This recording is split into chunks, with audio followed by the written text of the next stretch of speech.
जय हिंद, वंदे मातरम साथियों। मैं धर्मेंद्र रघुवंशी पुनः एक नए वीडियो में आप सभी का बहुत बहुत स्वागत करता हूं। साथियों, आज की इस वीडियो में हम बात करेंगे अतिथि शिक्षकों को लेकर। जी हां साथियों, वर्तमान में यदि हम देखें तो अतिथि शिक्षकों की जीएफएमएस पोर्टल पर ऑनलाइन ज्वाइनिंग की जा रही है। इसके आवश्यक दिशा निर्देश डीपीआई से संबंधित संकुल प्राचार्य, जिला शिक्षा अधिकारी एवं संभाग संयुक्त संचालक को जारी किए जा चुके हैं। अब पोर्टल पर ज्वाइनिंग के साथ साथ अतिथि शिक्षकों के मन में कई तरीके के प्रश्न इस चीज को लेकर हैं। साथ ही साथ उनके वेतन आहरण को लेकर भी एक प्रकार का भ्रम बना हुआ है। आज इन दोनों टॉपिक्स पर ही हम चर्चा करेंगे और जो भी प्रश्न अतिथि शिक्षक साथियों के हमारे पास आए हैं उनका एक सार्थक जवाब आप तक पहुंचाने का प्रयास करेंगे। सबसे पहले बात कर लेते हैं पोर्टल पर ऑनलाइन ज्वाइनिंग को लेकर। साथियों, हमने हमारी विभिन्न वीडियोज में आपको अवगत कराया था कि जीएफएमएस पोर्टल पर जो ज्वाइनिंग की प्रक्रिया है वह समस्त अतिथि शिक्षक साथियों की जानी है, ना कि केवल 5/8/2023 तक संस्थाओं पर ज्वाइन हुए अतिथि शिक्षक साथियों की। ये सबसे बड़ा भ्रम अतिथि शिक्षक साथियों में बना हुआ है और कई संकुल प्राचार्य भी डीपीआई के निर्देशों को गलत तरीके से उनका आकलन कर केवल 5/8/2023 तक जिन शिक्षकों की नियुक्ति संस्थाओं पर की गई है उनकी रिक्वेस्ट पोर्टल पर ऑनलाइन ज्वाइनिंग के लिए दर्ज कर रही है, जो कि बिल्कुल भी सही नहीं है। क्योंकि डीपीआई के पत्र को यदि हम गौर से देखें तो उसमें यह स्पष्ट किया गया है कि 5/8/23 तक जिन अतिथि शिक्षक साथियों की ज्वाइनिंग नहीं की गई थी उनकी भी ज्वाइनिंग तो की ही जानी है। साथ ही साथ उपरोक्त क्रम में आने वाले समय में जब भी अतिथि शिक्षक साथी विभिन्न संस्थाओं पर रखे जाएंगे तो इसी प्रोसेस के तहत अतिथि शिक्षकों की जो ज्वाइनिंग प्रक्रिया है समय सीमा में ऑनलाइन करवाई जाएगी। तो सभी शिक्षकों की जो हमारे अतिथि शिक्षक साथी हैं उनकी ऑनलाइन ज्वाइनिंग पोर्टल पर 1 नवंबर तक दर्ज होनी है। ये समस्त संकुल प्राचार्य अपने संज्ञान में आवश्यक रूप से लें और डीपीआई द्वारा जारी निर्देशों का पालन करें। साथियों, दूसरा जो सबसे बड़ा प्रश्न अतिथि शिक्षक साथियों का आ रहा है, बहुत सारे अतिथि शिक्षक साथियों ने एक प्रश्न हमारे पास कॉमन रूप से रखा है कि मान लीजिए संकुल से अतिथि शिक्षकों की ज्वाइनिंग की रिक्वेस्ट जिला शिक्षा कार्यालय में भेजी जा चुकी है, वह कब तक अप्रूव होगी और क्या अप्रूव होने के लिए संकुल से किसी भी प्रकार के दस्तावेज संबंधित जिला शिक्षा कार्यालय को भेजे जाएंगे? तो हम आपको बता दें, ऐसा बिल्कुल भी नहीं है। मान लीजिए आज आपकी रिक्वेस्ट जिला शिक्षा कार्यालय में फॉरवर्ड की जाती है तो हो सकता है जिला शिक्षा कार्यालय में आज के आज ही आपकी ज्वाइनिंग जो रिक्वेस्ट है उसको अप्रूव कर दिया जाए या अगले दिन उसको अप्रूव किया जाए या 1-2 दिन बाद अप्रूव किया जाए। ये जिला शिक्षा कार्यालय में जो भी कंप्यूटर ऑपरेटर है वो जो ये कार्य देख रहे हैं ये उन पर निर्भर करता है कि वो आपकी रिक्वेस्ट कब अप्रूव करते हैं। लेकिन यह एक समय सीमा का कार्य है तो निश्चित तौर पर एक जो समय सीमा निर्धारित की गई है उस समय सीमा तक आपकी रिक्वेस्ट अप्रूव कर दी जाएगी। आपको किसी भी प्रकार के दस्तावेज ले जाने की आवश्यकता नहीं है। चूंकि रिक्वेस्ट का परीक्षण होना या परीक्षण किस प्रकार होगा, जैसे ही आपके संबंधित संकुल प्राचार्य जिला शिक्षा कार्यालय को रिक्वेस्ट भेजेंगे तो वहां पर यह परीक्षण किया जाएगा कि जिस विद्यालय में आपकी नियुक्ति की जा रही है उस विद्यालय में छात्र शिक्षक अनुपात में क्या वास्तविक रूप से अतिथि शिक्षक की आवश्यकता है भी या नहीं।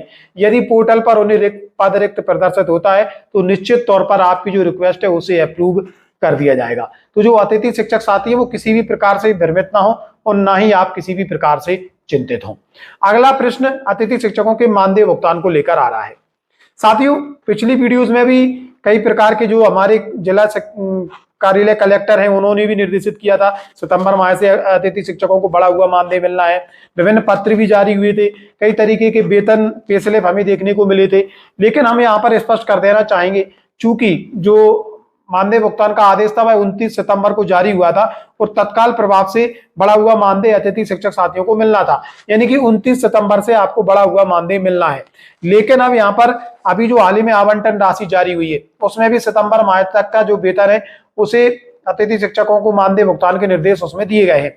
अब लेकिन कई जिलों में अक्टूबर माह का भी पुराना ही वेतनमान अतिथि शिक्षकों को देने के जो मामले हैं वह संज्ञान में आ रहे हैं। तो क्या अक्टूबर माह में भी पुराना ही वेतनमान मिलेगा या नया? तो हम आपको बता दें, अक्टूबर माह में 100%, इसमें किसी भी प्रकार का डाउट ही नहीं है, अतिथि शिक्षकों को बढ़ा हुआ मानदेय मिलने वाला है। अब कई जिले ऐसे हैं जहां अक्टूबर माह का मानदेय बन चुका है लेकिन वो पुराने आधार पर बना है। उसका सबसे बड़ा कारण है पोर्टल का अपडेट न होना। डीपीआई ने जीएफएमएस पोर्टल के जो प्रबंधक हैं उनको आज से 15 दिन पहले ही पत्र जारी कर दिया है कि आप पोर्टल पर अतिथि शिक्षकों के बढ़े हुए मानदेय का जो फॉर्मेट है वो तैयार करें, जिससे अतिथि शिक्षकों को समय रहते बढ़ा हुआ मानदेय प्राप्त हो सके। तो बहुत जल्द पोर्टल अपडेट होगा और पोर्टल अपडेट होने के बाद जो अक्टूबर माह का बढ़ा हुआ वेतनमान है वह अतिथि शिक्षक साथियों को मिलने लगेगा। आपको किसी भी प्रकार से चिंतित नहीं होना है। अब जिन जिलों में अक्टूबर माह का मानदेय बन चुका है, स्वाभाविक सी बात है, जब अभी पोर्टल ही अपडेट नहीं हुआ है तो पुराना मानदेय बनेगा। इसके लिए हम ये चाहेंगे कि जितने भी जिले या संकुल प्राचार्य हैं वो अक्टूबर माह का वेतन आहरण करने से अभी बचें। जितना हो सके थोड़ा इंतजार कर लें, जब पोर्टल अपडेट हो जाए तब अतिथि शिक्षकों का अक्टूबर माह का वेतन आप आहरण करें, उनके बिल जनरेट करें। निश्चित तौर पर बढ़ी हुई मानदेय के साथ आप जो बिल है वह जनरेट कर पाएंगे। अन्यथा की स्थिति में अक्टूबर माह में भी अतिथि शिक्षकों को पुराना मानदेय प्राप्त होगा, फिर उसके बाद में जो शेष मानदेय उनका अक्टूबर माह का रह जाएगा उसमें फिर उन्हें आगामी माहों में एरियर के माध्यम से या अन्य जो भी प्रोसेस है उसके माध्यम से आपको देना पड़ेगा। तो उससे बेहतर यही होगा कि कुछ समय आप वेट कर लें, अक्टूबर माह का जो मानदेय है उसे भुगतान करने को लेकर। बाकी का सितंबर माह तक का आप वेतन भुगतान कर सकते हैं, क्योंकि सितंबर माह तक का अभी तक का जो प्रोसेस रहा है, जो खबरें निकल कर आ रही हैं उसमें पुराने हिसाब से मानदेय मिलना है और अक्टूबर माह से तो 101% सभी अतिथि शिक्षक साथियों को बढ़ा हुआ मानदेय दिया जाना है। तो ऐसी स्थिति में समस्त संकुल प्राचार्य थोड़ा वेट जरूर कर ले। जैसे ही पोर्टल अपडेट हो जाए तो अतिथि शिक्षक साथियों को बढ़ा हुआ मानदेय ही आप दें, क्योंकि आने वाले समय में दीपावली का त्योहार नजदीक आ रहा है।